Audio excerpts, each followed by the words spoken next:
A los 65 años, jamás pensé que recibiría una llamada de cobradores buscando a mi futuro yerno por deudas de apuestas de 47.000 euros. Pero esa fue solo la primera traición que descubriría. Antes de continuar, suscríbete al canal, activa la campanita porque todos los días tenemos nuevas historias. Deja tu like y cuéntanos en los comentarios desde qué ciudad nos estás viendo. Me llamo Esteban Morales Vega, tengo 65 años y durante décadas creí que había visto todo en la vida. Perdí a mi querida Isabel hace 5 años, dejándome solo con nuestra hija Sandra, de 32 años, quien se había convertido en el centro de mi universo.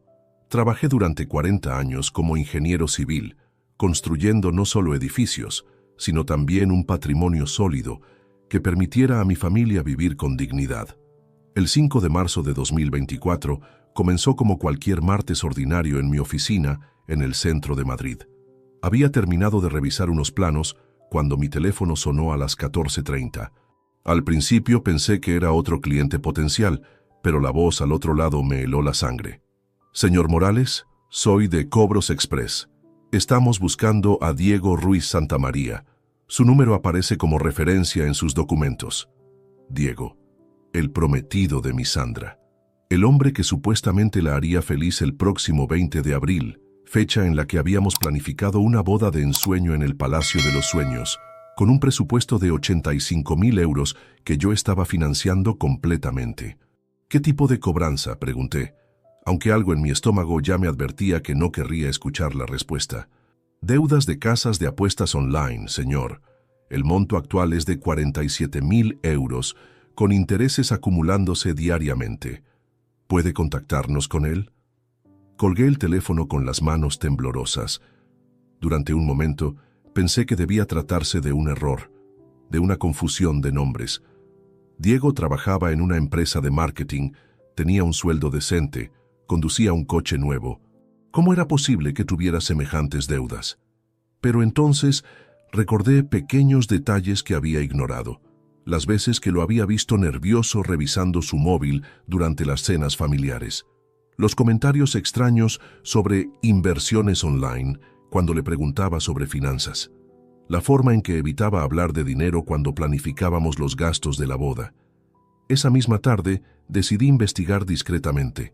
Sandra había estado en casa el domingo anterior y recordé que había dejado algunos papeles sobre la mesa del comedor mientras revisábamos detalles de la boda.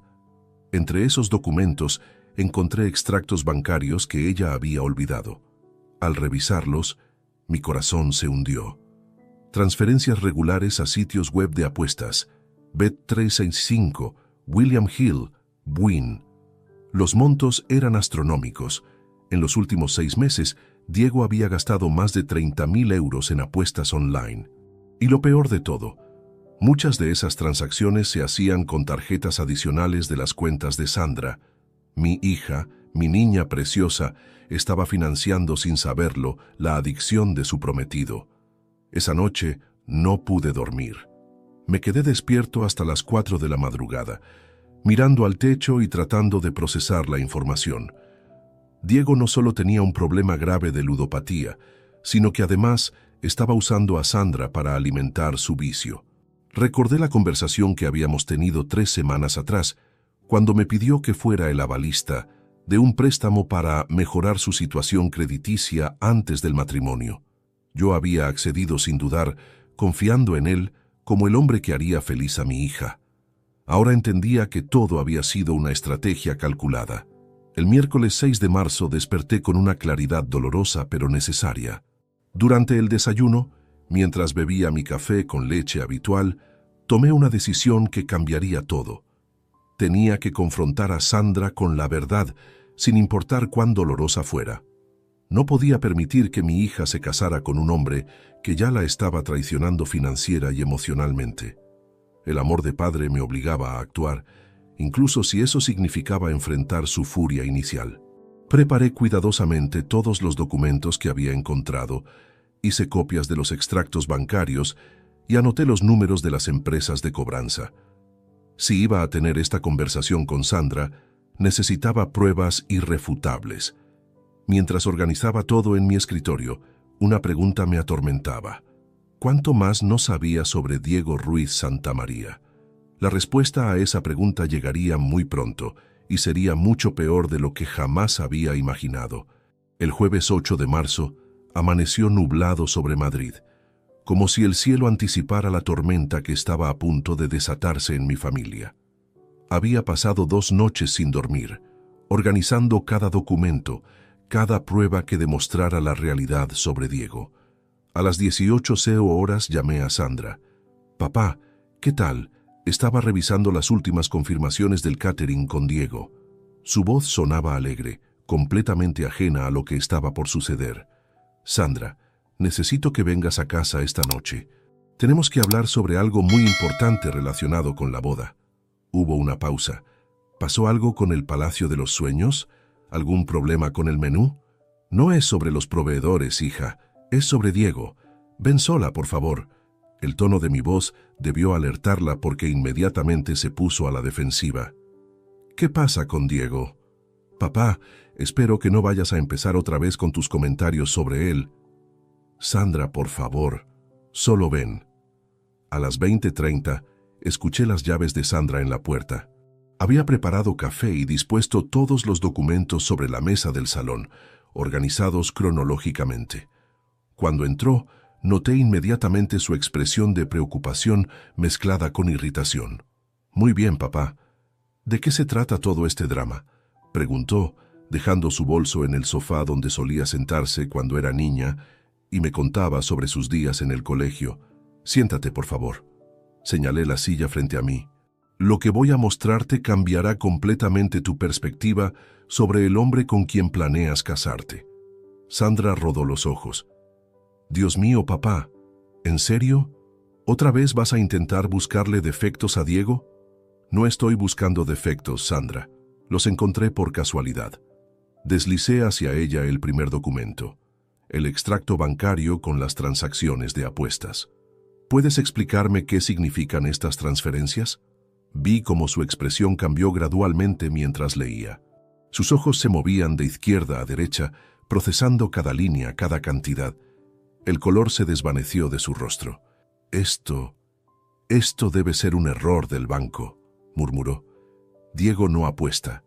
Él me lo habría dicho». «Sandra, hay más». Le mostré el segundo documento. La lista de llamadas de las empresas de cobranza. «Ayer recibí esta llamada. Diego les dio mi número como referencia para sus deudas». Ella tomó el papel con manos temblorosas. 47.000 euros. «Esto no puede ser real». «Es muy real, hija. Y mira esto». Le enseñé las fechas de las transacciones más recientes. Muchas de estas apuestas se hicieron con tarjetas vinculadas a tus cuentas. Diego ha estado usando tu dinero para financiar su adicción.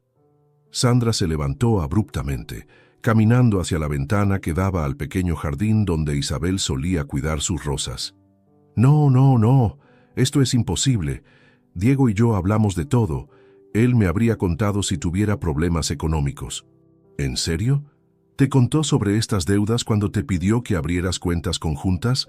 ¿Te mencionó su problema de ludopatía cuando me pidió que fuera su avalista?»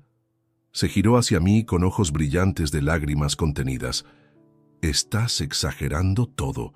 Quizás jugó algunas veces online como todo el mundo. Eso no lo convierte en un adicto». «Sandra, en 6 meses ha perdido más de 30.000 euros. Eso no es jugar algunas veces. Eso es una enfermedad. Tú no lo conoces como yo», gritó. Y su voz me recordó a cuando tenía 15 años y defendía apasionadamente causas perdidas. «Diego es bueno, trabajador, me ama». Me levanté lentamente, acercándome a ella. «Por supuesto que te ama, Sandra, pero también ama más el juego. Y si se casa contigo sin resolver este problema, destruirá tu vida financiera y emocional». «¿Y qué propones que haga? ¿Que cancele mi boda a 6 semanas de la fecha porque mi padre paranoico encontró algunos extractos bancarios? Propongo que pospongas la boda por 6 meses. Dale tiempo a Diego para buscar ayuda profesional, para que resuelva sus deudas, para que demuestre que puede cambiar». Sandra se quedó en silencio durante varios minutos, mirando por la ventana. Cuando finalmente habló, Su voz era fría y distante. No voy a posponer mi boda por sospechas infundadas. No son sospechas, son hechos documentados. Son papeles que encontraste hurgando en mis cosas privadas, me espetó. Y aunque todo esto fuera cierto, Diego es mi prometido, mi futuro esposo. Los problemas se resuelven juntos, no huyendo de ellos. Sentí como si me hubieran golpeado en el pecho. Sandra, escúchame bien. Si insistes en casarte el 20 de abril sin que Diego resuelva primero estos problemas, me veré obligado a retirar mi apoyo financiero para la boda. Sus ojos se llenaron de una furia que jamás había visto antes. ¿Me estás chantajeando? Te estoy protegiendo. Te estás entrometiendo en mi vida como siempre has hecho, gritó. Desde que mamá murió, crees que puedes controlar cada aspecto de mi existencia. Ya tengo 32 años, papá. Y precisamente por eso deberías tener la madurez suficiente para reconocer cuando alguien te está manipulando. Sandra recogió su bolso y se dirigió hacia la puerta. No voy a escuchar más esto. Diego y yo nos casaremos el 20 de abril, con o sin tu dinero. ¿Y cómo pagarán los 85,000 euros que faltan? ¿Con más apuestas online? Se detuvo en el umbral, sin volverse. Encontraremos la manera. Sandra, por favor, solo te pido que hables con Diego sobre esto, que le muestres estos documentos. Si realmente te ama, admitirá su problema y buscará ayuda. Finalmente se giró hacia mí y la frialdad en sus ojos me partió el corazón. ¿Sabes qué, papá? Voy a hablar con Diego, pero no para confrontarlo sobre tus acusaciones. Voy a contarle cómo mi propio padre está tratando de sabotear mi felicidad a 6 semanas de mi boda. Y con esas palabras salió de mi casa, dejándome solo con los documentos esparcidos sobre la mesa y un silencio que pesaba como una lápida. No sabía entonces que acababa de encender la mecha de una bomba que explotaría 4 días después. Los 4 días siguientes fueron los más largos de mi vida. Después de que Sandra saliera furiosa de mi casa, no recibí ni una sola llamada suya. El silencio se había instalado entre nosotros como una barrera invisible pero impenetrable. Cada vez que tomaba el teléfono para llamarla, algo me detenía. Sabía que necesitaba tiempo para procesar la información, pero también temía lo que Diego pudiera estar diciéndole en mi ausencia. El viernes 9 de marzo, mi hermana Teresa me visitó en la oficina. A sus 62 años, Teresa siempre había sido mi confidente más cercana, especialmente después de la muerte de Isabel. Su intuición para leer a las personas era extraordinaria, y desde el primer día había mostrado reservas sobre Diego. «Esteban, tienes una cara terrible», me dijo mientras se sentaba frente a mi escritorio. «¿Qué pasó con Sandra?» Le conté todo. El descubrimiento de las deudas, la confrontación, la reacción defensiva de Sandra. Teresa escuchó en silencio, asintiendo ocasionalmente con expresión grave. «Sabía que algo no cuadraba con ese muchacho», murmuró cuando terminé. «¿Recuerdas la cena de Navidad? Cuando hablamos sobre la expansión de tu empresa, Diego hizo demasiadas preguntas sobre tus ingresos y propiedades. Me pareció calculador. ¿Por qué no me dijiste nada? Porque no tenía pruebas concretas, solo una sensación. Pero ahora que mencionas las apuestas...» Se detuvo, como si recordara algo importante. «Esteban, el mes pasado vi a Diego en el centro comercial Príncipe Pío. Estaba con una mujer rubia, muy joven. No era Sandra». Mi estómago se contrajo. «¿Estás segura?» «Completamente. Al principio pensé en acercarme a saludarlo, pero algo en su actitud me detuvo. La forma en que la tocaba, cómo la miraba, no era la manera en que un hombre comprometido debería comportarse con otra mujer. El lunes 12 de marzo decidí que había esperado suficiente. A las 10:00 de la mañana llamé a Sandra. Necesitaba saber si había hablado con Diego sobre las deudas, si habían buscado ayuda profesional, si al menos habían reconocido que existía un problema. «¿Qué quieres, papá?» Su voz sonaba fría, distante. «Quiero saber si hablaste con Diego sobre lo que te mostré el jueves». Hubo una pausa larga. «Sí, hablé con él». ¿Y?» Y me explicó todo. «Esas transacciones que viste no son apuestas, son inversiones en criptomonedas y trading online. Diego está tratando de generar ingresos adicionales para nuestro futuro». Sentí como si me hubieran abofeteado. Sandra, las empresas que lo están cobrando son casas de apuestas reconocidas. Bet365 no es una plataforma de criptomonedas.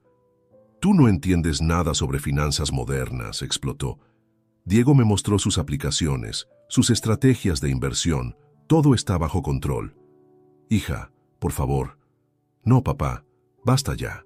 Diego me contó que lo llamaste el viernes fingiendo ser un cliente potencial para hacerle preguntas sobre sus finanzas. ¿Es cierto eso? Me quedé mudo. Efectivamente, había llamado a la empresa donde supuestamente trabajaba Diego para verificar su puesto y salario. Sandra, solo quería confirmar, estás espiando a mi prometido. Estás tratando de destruir mi relación. Estoy tratando de salvarte de un error que arruinará tu vida. Mi vida es mía para arruinar si quiero, gritó. Y Diego no la va a arruinar porque me ama y yo lo amo a él. Algo que tú no puedes entender porque has estado solo y amargado desde que mamá murió. Sus palabras fueron como dagas. Isabel había sido el amor de mi vida y su ausencia seguía doliendo cada día. Pero usar su memoria como arma contra mí... Sandra, escúchame muy bien, dije manteniendo la calma con un esfuerzo sobrehumano. Te voy a dar una última oportunidad. Si Diego no busca ayuda profesional para su ludopatía antes del 20 de marzo, cancelaré todos los pagos relacionados con la boda. Los 85.000 euros que he invertido. ¿Me estás dando un ultimátum? Te estoy ofreciendo una salida digna antes de que sea demasiado tarde. ¿Y si me niego? Entonces tendrás que financiar tu propia boda. El silencio que siguió fue ensordecedor. Podía escuchar su respiración agitada a través del teléfono. No puedes hacerme esto, susurró finalmente. Puedo y lo haré. Tengo todos los contratos a mi nombre. Todos los pagos salen de mis cuentas. Si Diego no demuestra que está buscando ayuda real para sus problemas antes del 20 de marzo, retiró mi apoyo financiero completamente. Papá, por favor. 8 días, Sandra. Eso es todo lo que pido. 8 días para que busque ayuda profesional. Colgó sin decir adiós. Esa noche no pude cenar. Me quedé en mi estudio, mirando las fotos de Sandra cuando era niña. Recordé cuando tenía 8 años y se cayó de la bicicleta, llorando no por el dolor sino por la vergüenza de haberse caído delante de sus amigos. No pasa nada, princesa, le había dicho entonces. Los golpes duelen, pero nos enseñan a ser más cuidadosos. Ahora ella estaba a punto de sufrir un golpe mucho más duro y yo era el único que podía evitarlo. El martes y miércoles pasaron sin noticias. El jueves por la mañana mi teléfono sonó. Era un número que no reconocía. Señor Morales, soy Diego. Creo que tenemos que hablar. Su voz sonaba diferente, menos segura, más calculadora. Te escucho. Mire, Sandra está muy alterada por toda esta situación. No entiendo por qué está causando tanto drama por algo tan insignificante. ¿Insignificante? ¿47.000 euros de deudas de apuestas te parecen insignificantes? Eso no son apuestas, son inversiones. Diego, dejemos de jugar. Tengo los registros de las casas de apuestas. Sé exactamente en qué has gastado el dinero. Hubo una pausa larga. Cuando volvió a hablar, su tono había cambiado completamente. Está bien, quizás jugué un poco más de lo que debería, pero eso no significa que tenga un problema, y definitivamente no significa que vaya a lastimar a Sandra. Ya la estás lastimando. Estás usando sus cuentas para financiar tus apuestas. Esos son detalles técnicos. El dinero es nuestro. Somos una pareja. No, Diego. Aún no están casados. Y si las cosas siguen así, nunca lo estarán. ¿Me está amenazando? Te estoy dando la misma oportunidad que le di a Sandra. Busca ayuda profesional antes del 20 de marzo. Demuestra que estás tomando en serio este problema y todo seguirá según lo planeado. ¿Y si me niego? Entonces tendrás que explicarle a Sandra por qué su boda de 85.000 euros se convirtió en una ceremonia civil de 200 euros. Diego se rió, pero era una risa fría, calculada. Señor Morales, creo que está subestimando el amor que su hija siente por mí. Sandra ya me eligió a mí por encima de usted. ¿Realmente cree que va a cambiar de opinión por dinero? Espero que no tengas que averiguarlo. Oh, pero creo que sí lo averiguaré. Esa noche a las 23:47 recibí el mensaje que cambiaría todo para siempre. Era de Sandra y contenía solo una línea. Prefiero quedarme sin padre que perder a mi esposo.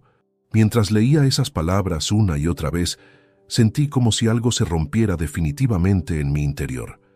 No era solo la traición, era la comprensión de que Diego había ganado la primera batalla. Pero yo aún no había comenzado a pelear la guerra. Prefiero quedarme sin padre que perder a mi esposo. Esas 10 palabras brillaban en la pantalla de mi móvil como brasas ardientes. Eran las 23:47 del 12 de marzo de 2024 y acababa de recibir el golpe más devastador de mis 65 años de vida. Ni siquiera cuando los médicos me dijeron que Isabel no superaría el cáncer, sentí un dolor tan profundo y cortante. Me quedé inmóvil en mi sillón de cuero marrón, ese donde Isabel solía acurrucarse conmigo las noches de domingo mientras veíamos películas clásicas. La casa estaba sumida en un silencio sepulcral, roto únicamente por el tic-tac del reloj de pared que había pertenecido a mis padres. Leí el mensaje una segunda vez, luego una tercera. Cada lectura era como recibir una nueva bofetada. Mi única hija, la niña que había consolado durante sus pesadillas, que había llevado en hombros por todos los parques de Madrid, que había aplaudido en cada recital escolar, acababa de elegir a un ludópata manipulador por encima de su propio padre. ¿Cómo habíamos llegado hasta aquí? El teléfono vibró nuevamente. Por un momento esperanzado, pensé que Sandra había recapacitado, que me escribía para disculparse. Pero era otro mensaje más largo. Diego me explicó que estás celoso porque ya no soy tu niñita, que no puedes aceptar que otra persona sea más importante en mi vida. Tienes razón. Desde que mamá murió, me has tratado como si fuera tu esposa, no tu hija. Es enfermizo, papá. Necesitas ayuda psicológica, no nosotros. Mis manos temblaron mientras sostenía el dispositivo. Las acusaciones de Sandra eran como veneno inyectado directamente en mis venas. ¿Celoso? ¿Enfermizo? ¿Tratarla como esposa? Cada palabra era una daga envuelta en la crueldad que solo puede venir de alguien que conoce exactamente dónde atacar para causar el máximo daño. Me levanté del sillón con piernas vacilantes y caminé hacia la ventana que daba al jardín trasero. Bajo la luz amarillenta de las farolas municipales, pude ver las rosas de Isabel, ahora marchitas por el invierno, pero que en primavera volverían a florecer. Como cada año desde su muerte, había cuidado personalmente cada arbusto, regándolos con la misma dedicación que ella había puesto durante décadas. ¿Era cierto lo que Diego le había dicho a Sandra? ¿Había yo, en mi dolor por la pérdida de Isabel, proyectado sobre mi hija una dependencia emocional inadecuada?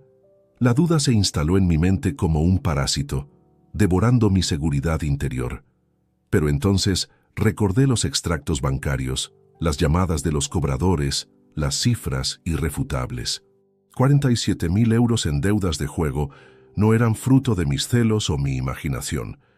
Eran hechos concretos, documentados, verificables. A las 00:30 decidí que no podía seguir torturándome con dudas. Subí a mi despacho en el segundo piso y encendí la lámpara de escritorio. Durante los siguientes 4 horas, me dediqué a una tarea que jamás pensé que tendría que realizar: organizar meticulosamente cada documento, cada recibo, cada prueba de lo que había invertido en la felicidad de Sandra. Abrí el cajón inferior izquierdo de mi escritorio, donde guardaba todos los comprobantes relacionados con la boda. Había sido extremadamente organizado desde el principio, guardando cada factura, cada contrato, cada pago realizado. Isabel siempre se burlaba cariñosamente de mi obsesión por el papeleo, pero ahora esa manía se convertiría en mi salvación. Extendí todo sobre la amplia superficie de roble. 278 documentos perfectamente clasificados por fecha y proveedor. Palacio de los Sueños, 35.000 euros por el alquiler del salón y la decoración básica. La Rosa Dorada, 28.000 euros por el banquete para 150 invitados. Jardín Secreto, 12.000 euros por la decoración floral completa. Los Trovadores, 10.000 euros por la banda musical en vivo. Cada cifra representaba horas de trabajo, años de ahorro, décadas de sacrificio.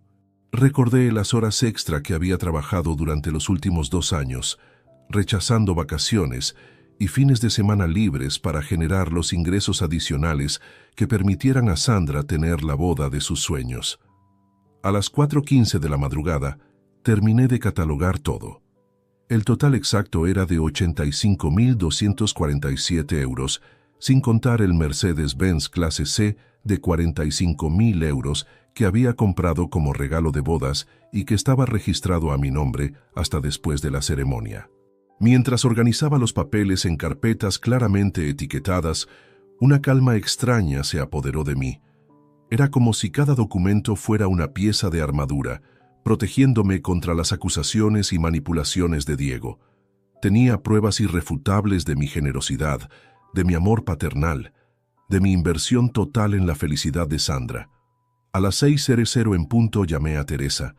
Mi hermana respondió al tercer timbre, con voz somnolienta, pero inmediatamente alerta cuando escuchó mi tono. Esteban, ¿qué pasó? ¿Estás bien? Teresa, necesito contarte algo. Sandra me mandó un mensaje anoche. Le leí textualmente ambos mensajes de Sandra. Al final, Teresa permaneció en silencio durante casi 1 minuto completo. Dios mío, murmuró finalmente. Ese hombre realmente la tiene completamente manipulada. ¿Crees que estoy equivocado? ¿Que realmente soy un padre posesivo y celoso como dice Sandra? Esteban, te conozco desde hace 65 años. Eres muchas cosas. Testarudo, perfeccionista, a veces demasiado protector, pero nunca has sido posesivo de manera enfermiza. Lo que ese Diego le está diciendo a Sandra es manipulación psicológica pura. Sus palabras fueron como un bálsamo para mi alma herida. ¿Qué hago, Teresa? Mi propia hija me odia. No te odia. Está confundida, asustada y completamente bajo la influencia de un maestro manipulador. Pero tienes que mantenerte firme en tus principios. Significa que voy a perderla. A corto plazo, quizás, pero si cedes ahora, si permites que se case con ese hombre sin consecuencias, la perderás para siempre de una manera mucho más devastadora. Después de colgar con Teresa, preparé café y me senté frente a la ventana de la cocina para ver el amanecer. Era martes 13 de marzo y había tomado una decisión que cambiaría todo. Sandra había elegido. Ahora me tocaba a mí elegir también. Durante toda la mañana, reflexioné sobre las palabras que había escuchado en el funeral de Isabel, pronunciadas por el padre González. El amor verdadero a veces requiere decisiones dolorosas, pero necesarias para el bien de la persona amada. En ese momento, había pensado que se refería al dolor de dejar ir a Isabel. Ahora entendía que también se aplicaba al dolor de establecer límites con los hijos adultos, incluso cuando esos límites podrían alejarlos temporalmente. A las 14:30 tomé mi teléfono y marqué el número de Rubén Ortega Méndez, mi abogado de confianza desde hacía 15 años. Necesitaba asesoramiento legal antes de tomar el siguiente paso. Rubén, necesito verte urgentemente. Es sobre Sandra y su boda. ¿Pasó algo grave? Acaba de pasar. ¿Tienes tiempo esta tarde? Para ti, siempre. Ven a las 17:00. Mientras me preparaba para salir hacia el despacho de Rubén, eché un último vistazo a los 278 documentos perfectamente organizados sobre mi escritorio. Cada papel representaba amor, sacrificio, esperanza, pero también representaban poder. Sandra y Diego habían subestimado algo fundamental. Yo controlaba completamente todos los aspectos financieros de esa boda. Cada contrato estaba a mi nombre, cada pago salía de mis cuentas, cada proveedor tenía mis datos como responsable. Si mi hija prefería quedarse sin padre antes que perder a su futuro esposo, entonces tendría la oportunidad de demostrar qué tan sólido era realmente ese amor cuando no hubiera dinero de papá respaldándolo. La guerra que Diego había comenzado con su manipulación estaba a punto de tomar un giro que ninguno de los dos había anticipado. Y yo tenía todas las armas necesarias para ganarla. La oficina de Rubén Ortega Méndez ocupaba el tercer piso de un elegante edificio en el barrio de Salamanca. Durante 15 años había sido mi asesor legal en todo tipo de asuntos: contratos de construcción, inversiones inmobiliarias y, tristemente, los trámites tras la muerte de Isabel. Ahora necesitaba su experiencia para algo completamente diferente. «Esteban, tienes una expresión que no había visto desde el funeral de Isabel», me dijo Rubén mientras servía 2 tazas de té verde en su despacho forrado de libros de derecho. «Cuéntame qué ha pasado». Le narré toda la situación con detalle clínico. El descubrimiento de las deudas de Diego, la confrontación con Sandra, los mensajes crueles de la noche anterior. Rubén escuchaba tomando notas ocasionales en su libreta de cuero negro. «Muéstrame todos los contratos», pidió cuando terminé mi relato. Abrí mi maletín y extendí los documentos más importantes sobre su escritorio de caoba. Rubén los examinó uno por uno con la meticulosidad de un cirujano, ajustándose las gafas de lectura mientras leía cada cláusula. «Esto está muy bien estructurado», murmuró después de 20 minutos. «Todos los contratos están a tu nombre como contratante principal. Los proveedores tienen tus datos bancarios como única fuente de pago.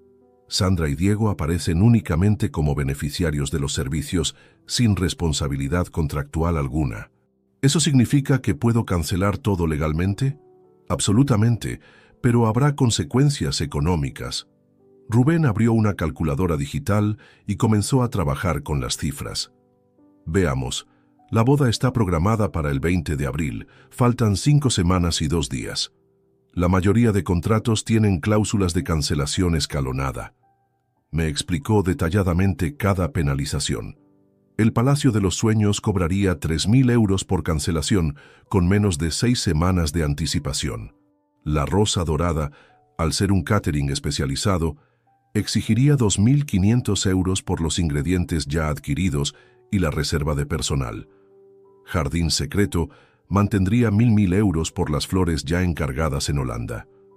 En total, estarás pagando aproximadamente 7.500 euros en penalizaciones, calculó Rubén. Es dinero perdido, pero considerando que te ahorras los 77.500 euros restantes, sigue siendo una decisión financieramente inteligente. No se trata de dinero, Rubén, se trata de principios. Lo entiendo perfectamente, pero quiero que comprendas todas las implicaciones legales antes de proceder. Se reclinó en su silla giratoria. Una vez que canceles estos contratos, no hay vuelta atrás. Sandra podría intentar acciones legales contra ti. ¿Por qué motivos? Podría alegar daños emocionales, perjuicios por incumplimiento de promesas verbales, incluso daños a su reputación social.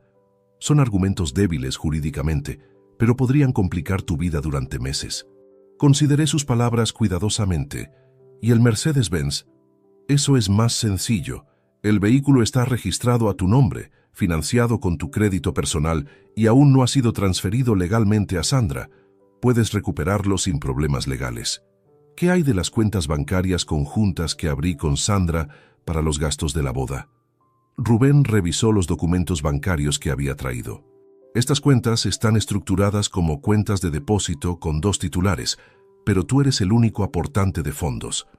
Puedes cerrarlas inmediatamente y recuperar el saldo remanente, que según veo aquí es de 15.000 euros. ¿Y si Diego ya ha dispuesto de parte de esos fondos para sus apuestas? Entonces tendrás base legal para demandarlo por apropiación indebida. Los movimientos bancarios están documentados y cualquier uso no autorizado para fines distintos a los gastos de boda constituye un delito.